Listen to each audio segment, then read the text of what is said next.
Nurseries won't tell you, but those big, mature veggie plants with roots bursting out of the bottom, they could actually fail in your garden. Or could they?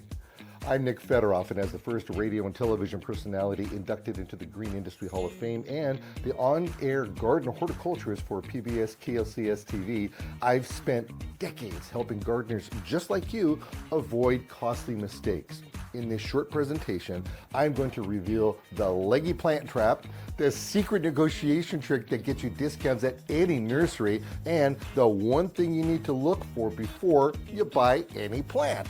Stick around because I'm pulling out actual plants out of the containers to show you the good, the bad, and the downright ugly.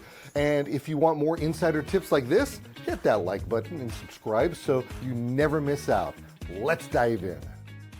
Now, let's get into the vegetable garden here for a second, because the vegetable garden is really important so that when you go, especially when you've decided whether you're going to do seeds or whether you're going to do sets.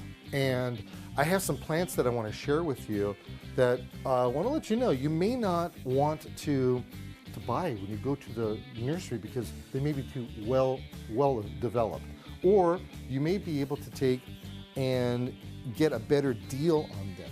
So we have these different plants that are over here, and if you could tell, look at these. This lettuce is so robust.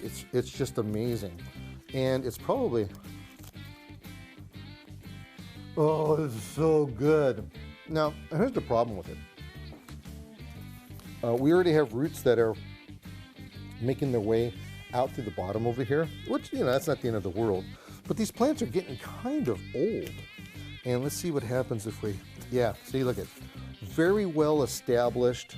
That's a beautiful thing. I have no problem with this. What I have a problem with is just how big the plants and leggy the plants are kind of getting. Let me give you a good example. Here's another example. You got to be careful when you're buying this because you're buying a 6-pack here. It is not, I can't even get that out. I'll get this one out. It is not the fault of the nursery. It's just that nobody bought them. That's all. See, look how leggy that looks.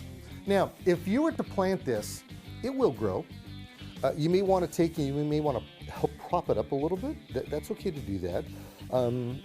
The problem with it is that it may take an extra long time for it to grow and to do what you want it to do.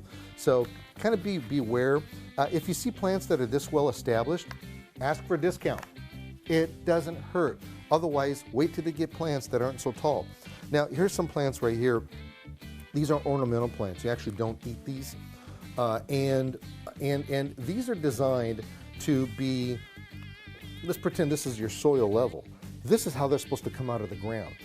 If they start getting this tall and this leggy, that means that the plant is either bolting, and that bolting means when it doesn't get enough water or maybe gets too hot, and then all of a sudden today it's level with the ground and the next day it grows this huge stalk on there, and that's kind of what's going on with this. You don't want these plants because there's no way to prune these to make them look any better, and they're not edible, so what's the big deal anyhow, okay? It also goes true with a lot of plants where they have too many roots coming out of the bottom. You kind of want to beware of that. And plants that are just overgrown, just like this, you see. Sometimes they just won't come out of there out of a shock. In this particular case, if I was to plant these, I would take, and I would, of course, cut the plastic off. I would take this peat material off, and I actually probably would do very little to the roots because it could set the plants back. The whole bottom line here is when you can ask for a deal, ask for that deal. Buy plants when they're a little bit smaller than this because they're a little bit too mature in here unless they're in larger containers already. And remember, whenever planting, make sure the green side is up.